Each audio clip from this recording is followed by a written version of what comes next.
jilmaychi takbir aytib turamiz. Qaytaman. Allohu akbar.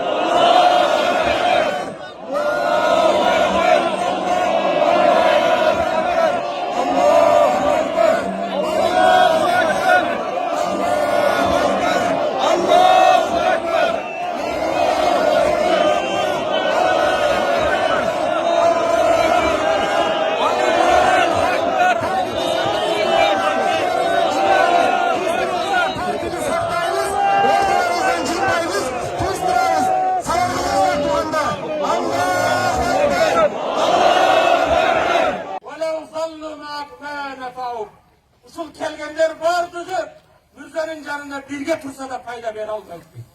Hürmetli Müslüman bir tuğan, kabırgamına kiretiken, amalımız kiret.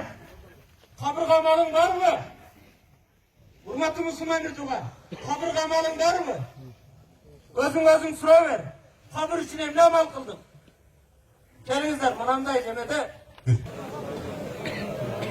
Allah razı olsun.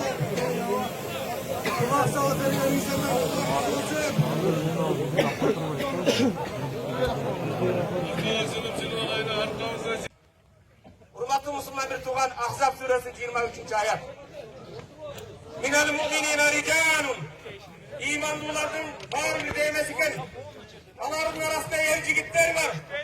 Allah Teala'ga bergen vadasında, imanға, İslamga hizmet kılığında, hakkatı hak dep, karanı kara dep, şahitlik yolunda şunday Allah Teala bergen vadasından hiç artka kaçmasdan şahit derecesini ötüp ketти.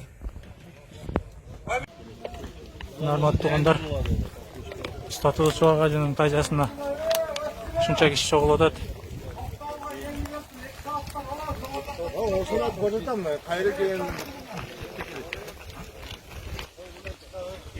Mendan keyin